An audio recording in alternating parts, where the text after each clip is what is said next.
Now we're learning that actually multiple aircrafts have been hit by Iran. It's not just the F-15E, which we reported about earlier. There is a second combat plane that was hit and also 2 helicopters that were hit. This other plane that was struck down, it is a A-10 Warthog that crashed near the Strait of Hormuz. This is in addition to the F-15E that was shot down over Iran. So 2 aircraft shot down, A-10 Warthog as well as the F-15E. Also, it's being reported that 2 helicopters were hit as well. The damage we're still assessing, but does indeed seem significant. It's the U.S. Air Force's HH-60G Pave Hawk combat search and rescue helicopters that were involved in the search and rescue efforts for that F-15E Strike Eagle that was down today over southern Iran. I mean, you just think about it. You had Donald Trump and Pete Hegseth saying that we've got air superiority, that no one can hit our jets. We loiter over Iran and we rain down death, is what Donald Trump and Hegseth said. And we're seeing the exact opposite of that today. You know, it's notable as well because earlier Central Command, U.S. CENTCOM, posted the following fact check, as they were calling it, claim Iran's Islamic Revolutionary Guard Corps says it downed an enemy fighter jet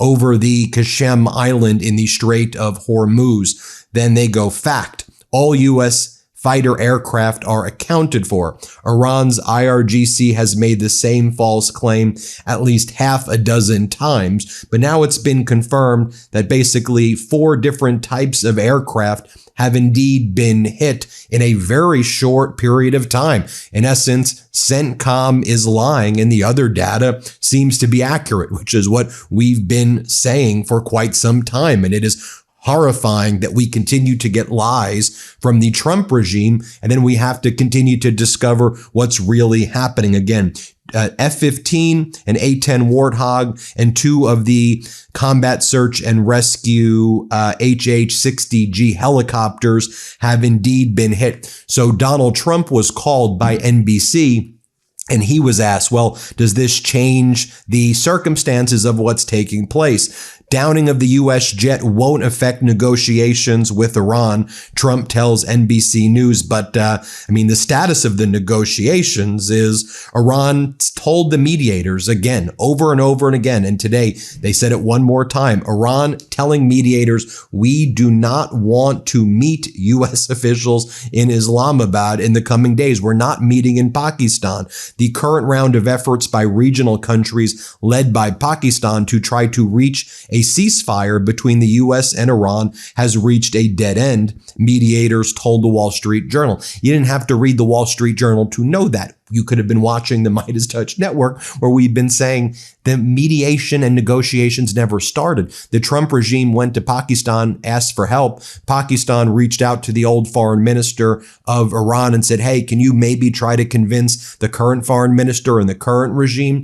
As those discussions were happening, Trump and Netanyahu tried to assassinate the old foreign minister and killed the guy's wife, blew up the guy's home, killed the guy's wife and family. That guy's in severe condition. Setting aside that, Iran said, we're not negotiating. Iran says, here are our non-negotiables. We're always going to keep our ballistic missiles. We're always going to now take control of the Strait of Hormuz. Do not touch our drones. We want full reparations and get your military bases out of the Middle East. And we want security guarantees for Iran, for the Houthis, for the Shiite groups in Iran, and for in Iraq, and for Hezbollah. I mean, they've made it very, very clear what they're saying. Okay, so going back to what's this NBC headline, I just wanted to make sure to give you the context when you see a headline.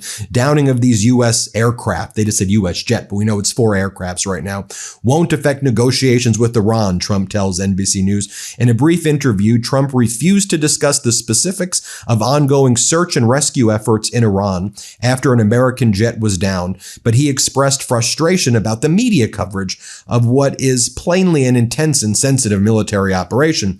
So Donald Trump could just lie. Asked if today's events will affect any negotiations with Iran, Donald Trump said it would not. No, not at all.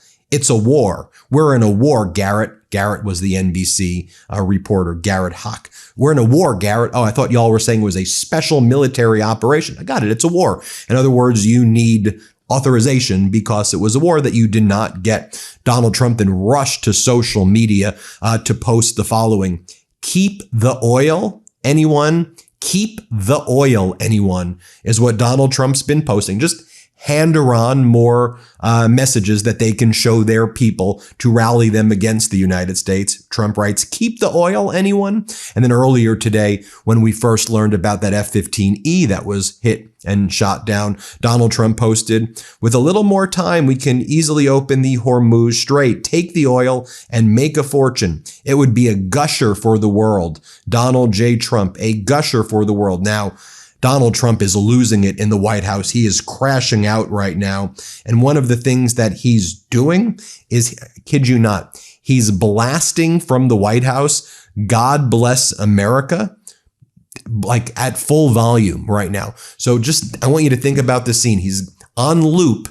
He's blasting "God bless America" while there are these 4 planes that have been, or 4 aircraft, 2 planes, 2 helicopters that have been shot down. Look at the split screen as you can see the search and rescue effort underway, which is not really going that well. I mean, to be fair, there was one of the pilots who was found. The other they're searching for. When it comes to that, another plane, the A-10, that pilot's safe. The helicopter pilots are safe as well. But all of those aircraft have been hit. But let's just look at this. Look at this side by side as Donald Trump is blasting "God bless America." This is just so deranged, so demented. Here, play this clip.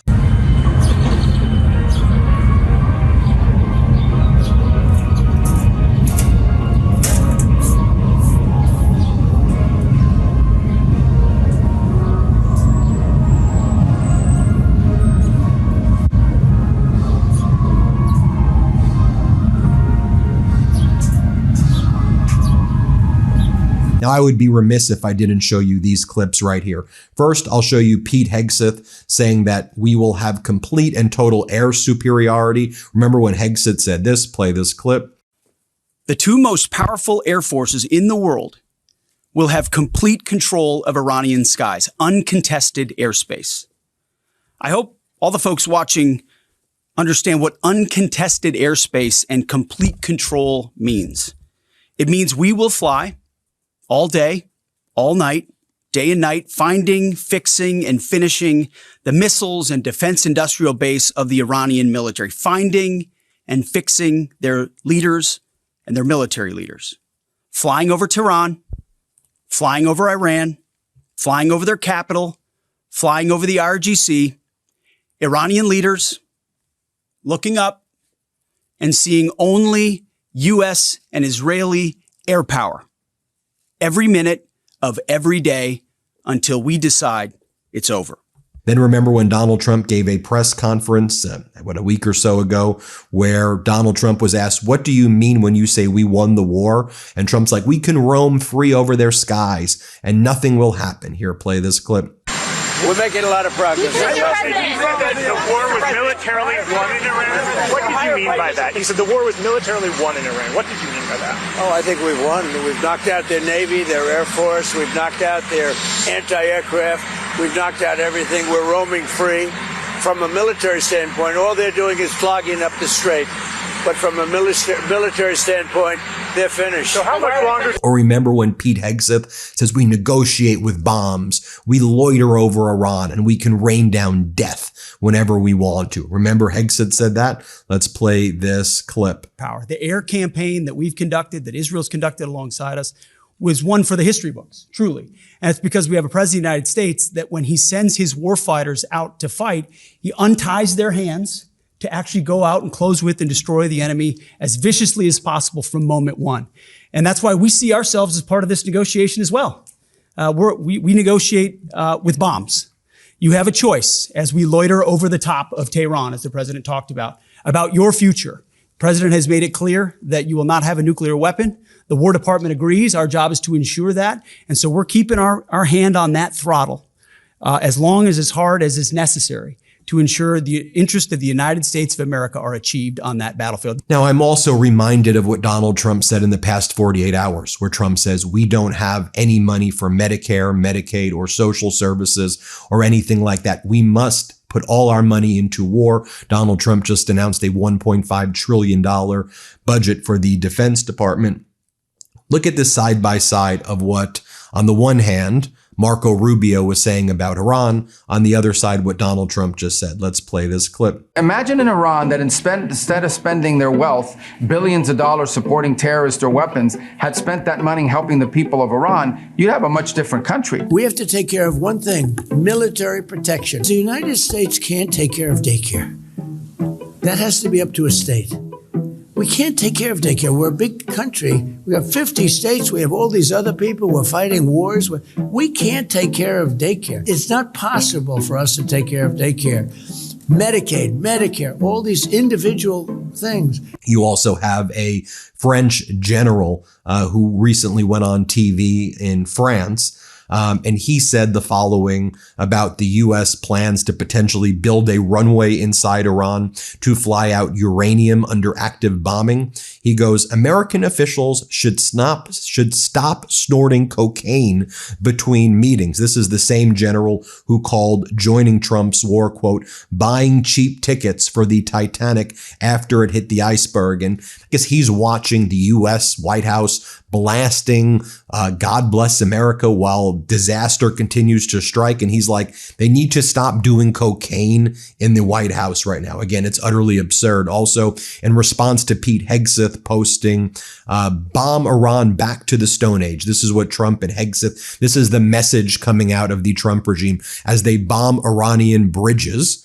As Donald Trump says, we're going to hit electric grids and take all of Iranian oil, right? I mean, the language Donald Trump is using is that of the authoritarian dictator. I mean, it's heinous and despicable, but that language is being used in the name of the United States right now. And you have Hegseth posting back to the Stone Age. Iran continues to make these like Lego videos that are mocking Trump and mocking Hegseth. So they, through all of this going on right now, they released their latest like Lego video mocking Hegseth. And I'll show you what they're doing as they go on their offensive with their messaging campaign. You can see what's going on right here. Let's play it. Then, folks, we're learning as well that right now in Tehran, a significant wave of strikes is currently underway against military and infrastructure strikes across the Iranian capital of Tehran. So in response to all of this, Trump blasting God Bless America, 4 aircraft shot down, and now U.S. and Israel intensifying strikes in the Iranian capital of Tehran, while there's still a search and rescue mission for the other pilot taking place from that F-15E.